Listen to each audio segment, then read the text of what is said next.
We are going to talk about Boston Manor, but it's like a pleasure to be here interviewing you. We really wish this a lot. So when you answer us and on Instagram, I was like, Daniel, we are going to interview Mike. It's so good. Thank you. Awesome. Are you both coming to the show? And Daniel is going to. Daniel, can you talk more about it? Nice. I'm going to show. I buy the tickets, but a few months later, I was invited to opening the show. I'm a drummer of Manor, so I will be Amazing. playing. And Yeah, so did you sell your tickets? I will give for a friend Oh, that's to so to kind. come. I love that. Yeah, yeah. Very cool. So it will be an amazing day. So we Yeah, are thank so you for excited for jumping this. on. Yeah, we're excited to see some local bands from your country. It's going to be really cool. And to start this interview, Mike, I'm going to introduce myself, and Daniel can introduce here. My name is Mayara, and we collaborate in two pages about music and about concerts. The first one is Big Rock and Roll, and the second one is a page called ASetlist, in English, the set list. Cool. Awesome name. Yeah, can you introduce yourself to the others, please, to the people that are going to watch this interview? Sure thing. My name is Mike, and I play guitar in Boston Manor. So to start, I'm going to start with the first question. How do you see the evolution of Boston Manor's sound from the early releases like Be Nothing to the latest work like Sundiver? Is there any musical direction you still want to explore? Very good question. We were really young when we started the band, and we were still basically just figuring out what we liked, and the best way to do that is to experiment.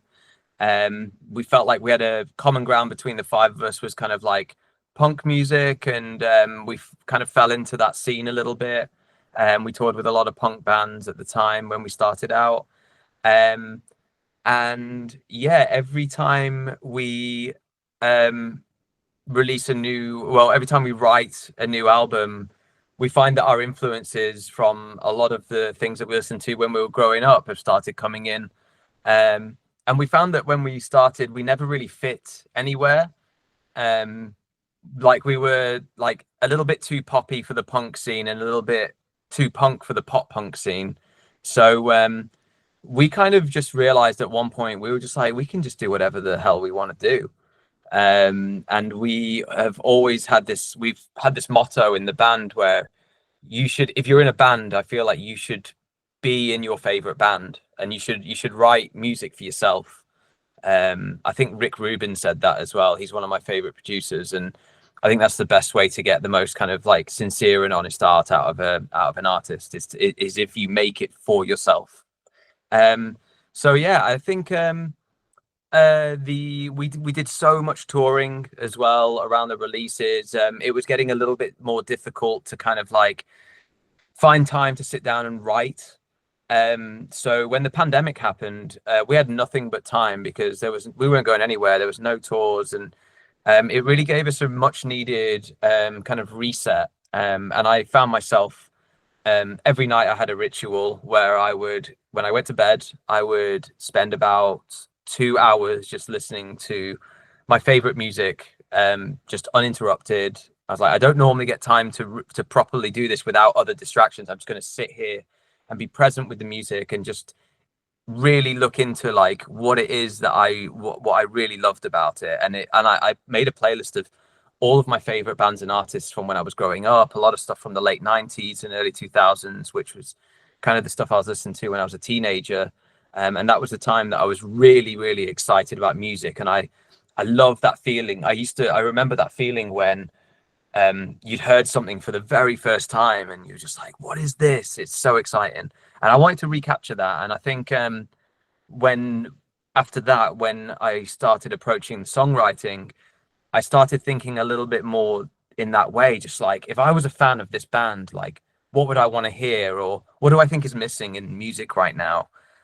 So I think that kind of like that, and we started working with a different music producer called Larry Hibbett in London. really kind of gave us a kind of like, it was kind of like a breath of fresh air, and it kind of felt like we'd reset a little bit because I think we really needed it.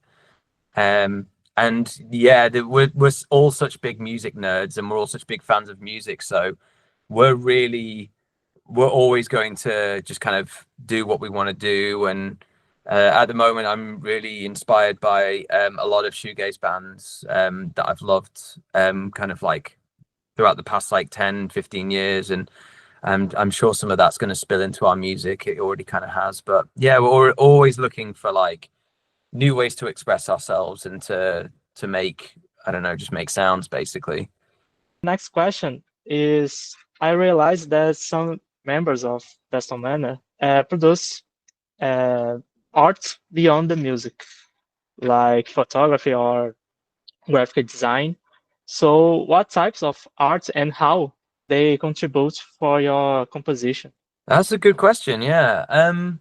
Well, because we came from the DIY scene, we always kind of like, and we still do quite a lot. We do a lot of stuff for Boston Manor ourselves. You know, Henry designs a lot of the merch and comes up with a lot of the merch ideas, and Dan's done a lot of like the photography side of things. You know, I do a lot of like music production. That's what I absolutely love doing. Yeah, so, and then, you know, like Jordan Ash do a lot of other like merch and management kind of sides of the band, which in itself is an art form, you know. But yeah, it's we just really enjoy it, you know, we just really like it. It helps, I think it helps color in the band, and it helps color in different areas when the five of us are kind of like making other things for the band, you know. And it helps keep everything like a little bit more consistent and cohesive. And yeah, we just like it. And my question now is about the songs. For example, when you write new songs, like all of the band, how do you think about it? Like, do you usually start with the guitars, the lyrics? How does the process work between the band members? Well, a lot of the times I'm just kind of sat in this room, using kind of like drum loops and just trying to find, it's really difficult. I'm going through it again at the moment. It's really difficult to start off the songwriting process because, especially if you've just released an album, especially an album that you're really proud of, like Sundiver, when you start writing new music, you instantly think that it's supposed to sound like the finished product sometimes because you're so used to hearing it. It's just like, man, this isn't as good as any of the Sundiver songs. Why not? And it's just like, because it's just an idea. We've just come up with an idea, you know. So I find that I can get a little bit impatient in that respect. But yeah, a lot of the times demo, simple ideas, with like minimal production, and kind of send to Henry, see if he can make any sense of it. Sometimes it happens just like that, and sometimes he'll sit with a song for a while and he'll just be like, oh, I was just walking the dog and it just came to me, you know, and this is what I came up with. So yeah, there's just there's no rules really, you know. Like sometimes like a little bit of like magic will happen where when you least expect it. Like there was one when we were demoing for Sundiver in the studio, we kind of split off into groups, and Ash and Henry were kind of like putting some stuff together electronically with some vocals, and they sent it to me and my brother and Jordan in the studio, and I thought it would be so weird if I put an acoustic guitar in it, because first of all, we didn't really want any electronics in Sundiver, but I just thought the juxtaposition of these electronic elements and an extremely natural instrument would be, you know, such a really strange combination. And it kind of felt a little bit more natural to do that. And the acoustic guitars like played a little bit differently as well. Like I didn't really play it in a traditional way. I kind of like really hammered on the strings and made it sound kind of like aggressive. And this song is What Is Taken Will Never Be Lost, by the way. And it just came together so quickly. And then we produced it a little bit more in the studio. And when it came to coming back and writing the rest of the record, and we just left, we were so happy with the way that sounded at that exact time that we just left it exactly how it was. Because it just felt like a magical moment between the five of us where, and we were just so happy with that it was a little bit like rough around the edges and it wasn't quite perfect. And I think that that aspect in music is so important, and I think it's often missing today. I think people are really quick to round off all of the corners, to make everything sound a little bit too pristine and crystal clear. And I really like music to sound like a human being's made it, not like a AI or a robot.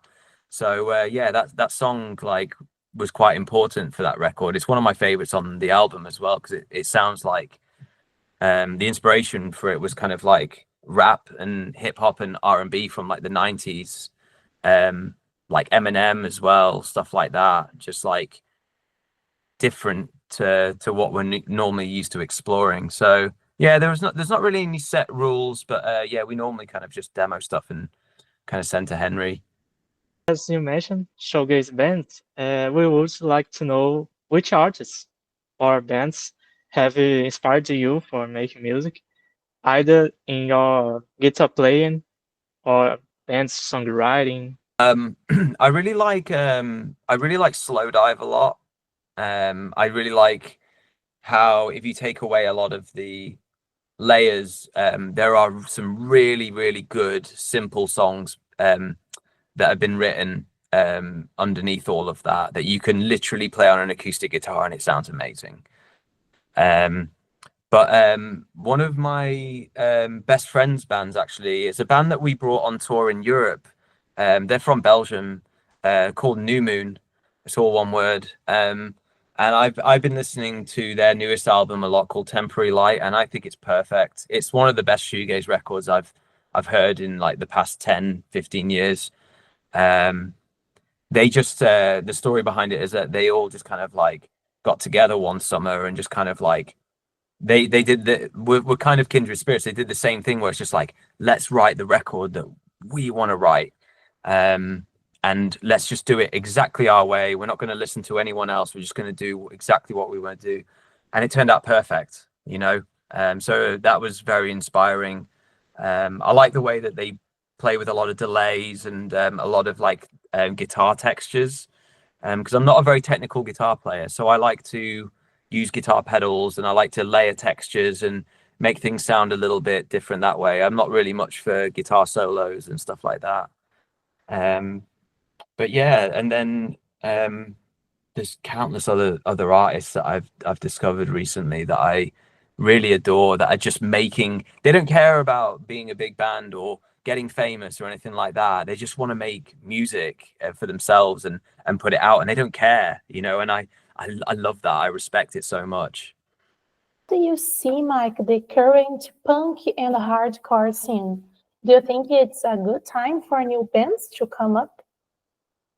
Definitely doing really well over here in this country. I definitely found it to be more of an American thing, but there's a festival called Outbreak that Henry works with to do like promotion and media and stuff like that.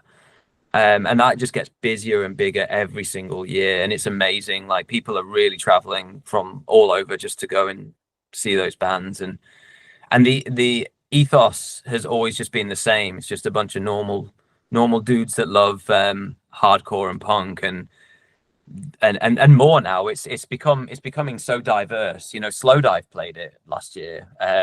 Sunny Day Real Estate played it. So it's a really cool, I think it's a really cool moment for hardcore. But to be honest with you, I never really grew up with it. I didn't really know what it was until when we started the band, to be honest with you. I thought hardcore was dance music, so that says a lot about that. I'd love to go to Outbreak Fest, see like Basement or Slow Diving. It'll be amazing to they come to It's Brazil worth too. the trip. It's really Yeah. worth the trip. I don't know if you've seen like the videos and stuff, but Yeah, of course. everyone that's been, I only went one time when we started the band, when it was still really small, in I think 2014 or 2015. But even then the lineup was like the headliners were Title Fight and Basement. Yeah.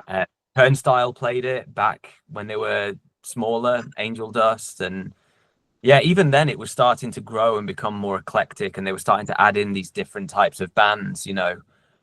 So it is really cool for sure, and the community behind it is really awesome. You know, we know so many people that are involved in the scene, and they're just the sweetest, most caring people, and you know, would do anything for you.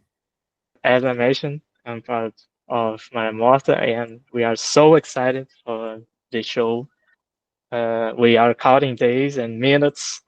So for the last question is, what are your expectations, and what can we fans can expect from the Boston Manor show?